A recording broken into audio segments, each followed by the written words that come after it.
Happy Friday, everybody. Hello and welcome to Enchanted Empath. I'm doing something a little bit different, so I wanted to let you know that I am going to be doing these lives now twice a week on Tuesdays and Thursdays, and they're going to be a lot shorter. So they're going to be maybe 10 to 20 minutes max. So I got to really control myself. All right, so welcome in. I'm glad you're here. Today's topic, I've been wanting to talk about this one for a long time, but I didn't want to offend people. But it's time. It's time to talk about it. And this is why empaths hate their phones, right?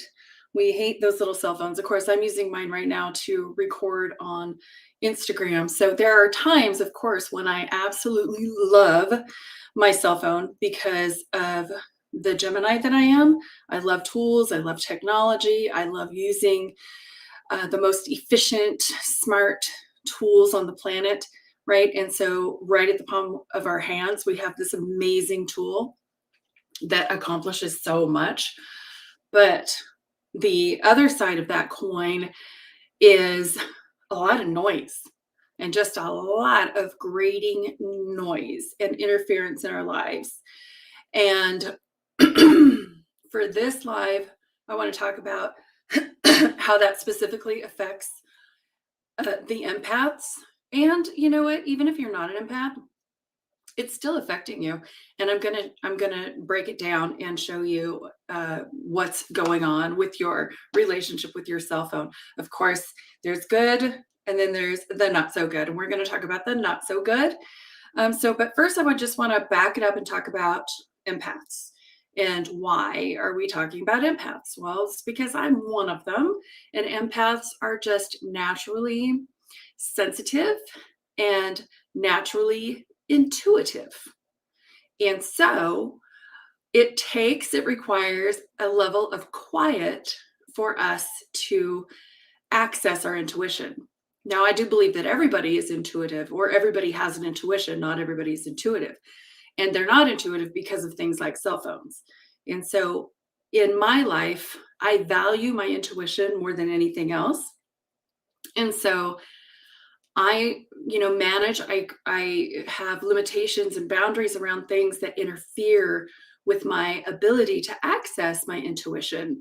And so that's why we're having this conversation. And I know a lot of empaths out there feel the same way, but maybe they don't have a framework around why and what is actually happening on a biological level, right?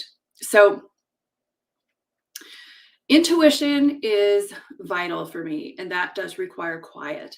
And then when I am multitasking, and I know a lot of people, when they're multitasking and they got the bells and the whistles and the ringers and the beeps and the notifications and all that stuff going on, multitasking just becomes extremely overwhelming. It creates an ADHD kind of factor in our brains. And this goes across the board for everybody, not just the empath.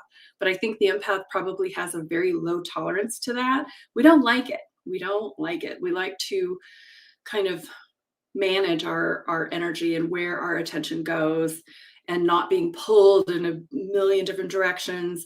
I remember that song from Tom Petty back in the day. It says, "Don't jam me," or "Don't jam on me," or something like that. Don't jam me. I so related to it. Very low tolerance in people demanding my attention. And so I was one of the reluctant last ones to get a cell phone back in the whenevers. And because I didn't want that. I didn't want people tracking me down. I like the old, leave a message, I'll call you later when I feel like it. But of course, technology and everything evolved that way. And so I take the good and now I minimize the distraction. So I want to talk about what is happening inside of our brains with the constant bombardment and interruption of the cell phone. And I want to talk about the neurotransmitters dopamine and serotonin. So I have a very long family history of drug and alcohol addiction. And so I took it upon myself as a personal mission to really understand the biology behind it, what's going on, why is this a problem? And that's with including with myself. I wanted to understand what is triggering me, what's happening, because the community of recovery would have you believe that you're powerless and that you're out of control. And I never for one second believed that. I still don't. It doesn't resonate with me on any level. I know that we are powerful beyond measure. I know that the universe is coursing through our veins, literally. So there's nothing that we can't do, be, or have. But I think that it comes with, we have to have a level of understanding so that we can change it, so that we can get ahead of all this stuff. So in my studies, and trust me, there's so many neuroscientists out there on podcasts and writing really good books. There's so much information available to all of us. This information has just become so important to me, and it relates on so many levels to things. But specifically with the cell phones, this is what's happening. So all of us have serotonin. It is mostly developed in our gut. And that is the neurotransmitter that is responsible for our feelings of well-being, a sustainable well-being, where when we connect with nature, we listen to good music, we're in love, we're with our families, and it's a sustainable, lovely sensation, feeling that we have. Does it last forever? It can come and go, but it's got an easier ebb and an easier flow. And so we can access it, or we can trigger it just by being in nature, by being surrounded by beauty. Beauty is a big serotonin producer, right? Being inspired by the mountainscapes, by the sunsets, all of that. And then dopamine, on the other hand, it's its polar opposite. Now, we used to believe that serotonin and dopamine were in the same house, but they're not. So dopamine is chasing the high. That's the catalyst for addiction. And so when we're getting those dopamine hits, and you're seeing where I'm going with this with the cell phone, we are constantly chasing something. So whatever our addictions are, those dopamine hits can come from drugs, alcohol, shopping, sex, you name it, chocolate, and our cell phones. And so a lot of people have really created some big time codependent feelings and sensations around the dopamine hits. So the dopamine hits gives us that surge of but the funny thing is that it's not lasting. It's the chase that is more exciting with the dopamine hit. And once we get the thing that we're wanting, the cocaine, the drugs, the whatever, we all know the story, any of us older, it's fleeting. It doesn't last. And then your brain is all wired for the next hit, for the next hit, for the next hit. Oh my God. So we're constantly chasing the dragons. And this is like the cornerstone to addiction, right? So if we are looking at our cell phones and we look at the dopamine hits and that constant barrage of beep notification, this and that, a lot of people are looking to be validated. There's like, oh, I got more likes. Ooh, I got this. Ooh, I got that. It's this constant stimulation, and it's dopamine, dopamine, dopamine. And I got some statistics for you here. So according to global tech company called Asurion, they say that Americans check their phones 96 times a day. So that's like once every 10 minutes on average. Once every 10 minutes. I know people who are way more than that. I think that this is soft. And apparently that this is 20% up from just 2 years ago. So we're creating this society and this culture that is really heavily addicted to those dopamine hits, the cell phone stimulation. I know that some people get a sense of importance and a sense of purpose and or distraction or whatever. Why do we do the things that we do for our dopamine hits? It's to feel better, but is it real and is it lasting? No, it's not. And it just creates this cycle of dissatisfaction and continuing to chase and to want more and want more. And then, having that empty feeling of hollowness, that just that void that can't be filled. So I am way more into figuring out how to raise my serotonin levels and how to quiet the dopamine hits. Now, we're all susceptible to all of this, right? So it's just that I study this stuff. I'm a little bit more aware of what the heck is going on. And when we're doing the dopamine hits, our energy and our minds are literally being hijacked. Okay, so let's get back to the empath. Here's what I know about a lot of empaths, including myself. We are naturally pretty rebellious when it comes to our energy. Like I said, we don't like to be jammed. We don't like to be pushed. We don't like to be manipulated or nudged. We can sense it. We can feel it. Don't like it. So a lot of us, for example, don't like Las Vegas or big noisy places with a lot of people, big crowds, all of that, especially when there's a underlying marketing ploy to make me do certain things to control my behavior. That really pisses me off. And so I see the same thing playing out with my cell phone. It's like, no, you cannot hijack my brain. I am in control of this. Thank you very much. Or at least, for a big degree. And so I kind of see the cell phone as Las Vegas in your pocket. And I don't know if that's a good thing on the regular, right? So I limit the cell phone in my life quite a bit. And when I'm working, for example, I will just have it face down and with the ringer off.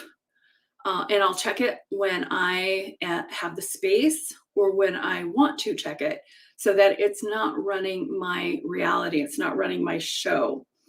So with that whole, and the going back to the energy of the empaths, we're really sensitive to, I call it slave marketing. Don't like slave marketing. Rebellious. We don't like to be pushed. And then there's this sense of FOMO that everybody is trying to make us have. And it's like, no, you can't make me have FOMO, right? So I have to check myself when I do have it because I have had it on occasion. And I'm like, okay, you stepped in it again. You're not missing out on a darn thing. It's all good. This is called marketing and consumerism and all of the things that are trying to control our behaviors and ultimately just get our money, right? So don't like having my mind and my energy being hijacked. So what do we do? Well, there's some pretty good, easy solutions here. Let's get to the solutions. So the first one I think that's pretty important is to inform your friends, your family, and your clients. If there's that saying, I thought Dr. Seuss said it, but I just looked it up because I really hate misquoting people. That's important to me. Dr. Seuss did not say it, but those who mind don't matter, and those who matter don't mind, right? So now you're gonna have to Google and say, who really said that? I don't know. But those who mind don't matter, and those who matter don't mind. So my friends don't mind. My friends know if they're going to call me and I'm in public, I'm not picking up that phone. I'm not having a conversation in public where everybody can hear my business. I'm private and I like to conserve my energy to my own bubble and not impose my energy on others. I think that's sloppy. And so they know that and they respect it. Maybe they don't understand it, but they respect it. And so I also have it where on my website, when my clients they book their own sessions, I don't want to have to be on the phone all the time having to book people's sessions. So I have it very streamlined and very easy for them to do, and I had to train them at the beginning, but they're so good at it. They know they can just go pick their time, pick their day, and it's booked, so that's less time for me to be on the phone having to do those kinds of chores. So my point is that there's a lot of different ways that we can handle these things, but we have to inform people what we're doing so that they don't think that we're ghosting them or being rude, and not getting back to them, right? It's called, having boundaries. And back before cell phones, it was easy to have boundaries around that. And now it has become more difficult. So I would just say, practice and trust your friends and your family and the people who matter. They won't mind.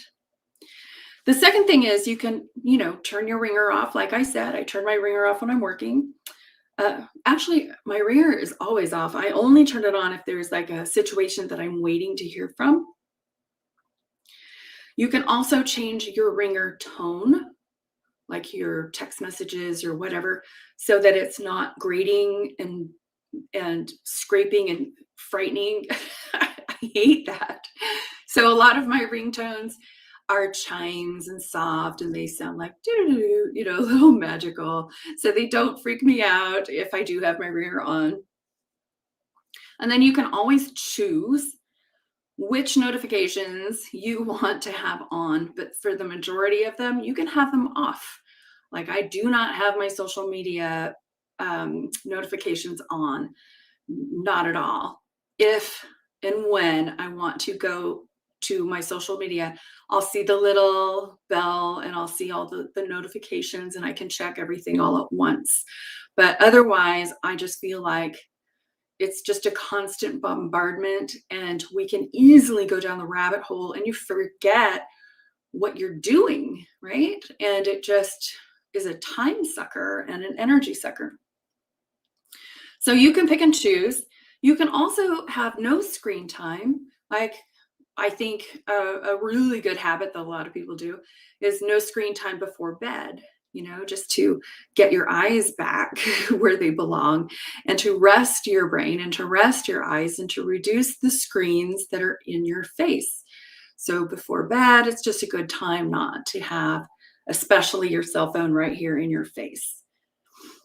And then also, to just start to think about those dopamine hits that you have throughout your day and becoming really aware of where your attention is being pulled and who's pulling it and what's the bottom line. And wait a minute, am I here for the ride or am I going to control this or what's the deal? And so there's some folks out there who actually go on dopamine diets and they reduce or they even eliminate their phones from their reality for like a week or two at a time. We don't have to get that extreme, but I really do think it's helpful for all of us to understand where we are affected by that. Like when are we having a dopamine hit? What are we chasing? What's calling us? What's chasing us? And then to reduce it, and to realize, oh, hey, I just stepped in it again, or I just got pulled in a certain direction. I was doing this and now I'm doing that. I think I'm going to go back to doing what I wanted to do and stop doing what I'm being pulled in.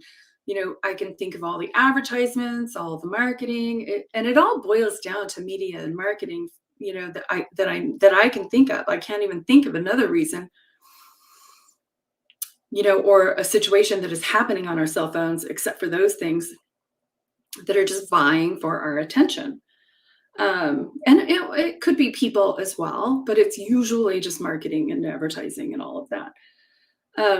And so I guess the bottom line is we get to pick and choose. We get to choose what comes in our reality and what gets to stay on the fringe, on the outside, to choose having that circle, what's good for us and what's not so great for us. What can we live without? What can we, what do we have the time and the bandwidth for? And then what can we exclude? And I think making those kinds of choices are really empowering in our own lives. Okay, so let's see if I have any other good stuff here for you. All right. I think, okay, that pretty much sums it up. And I think I'm pretty much right on time. So to, just to bottom line this too, we live in a really noisy society, a really noisy culture. Everybody wanting something and wanting our attention, right? And this reminds me of one of my childhood heroes, Ferris Bueller. And he says at the end of his movie, he says, life moves pretty fast. And if you don't stop and look around once in a while, you can miss it. Yes. And so we need to get our heads out of our phones and up into life so that we can see what's going on around us and enjoy the beauty around us and really produce some good serotonin instead of the hijacked dopamine that's trying to rule and hijack our brains. All right, guys. So I think that's all I've got for you today. And I want to invite the empaths that if you want to learn how to better manage your own energy and to grow your gifts, I created a brand new community for us all. It's called Enchanted Empath Coaching. And so go on over there. It's www.enchantedempath.com. And it is a really cool culture of empaths who are exploring their gifts of intuition, healing, and manifesting. So we do live meditations, we do live classes every week, and then we have special events. So go on over there and check it out. And so I will see you guys here live again next Tuesday. If you have any questions or comments, leave them and I will get back to you, or I will use them for a future live cast. All right, guys, take good care of yourself and each other. I'll see you soon.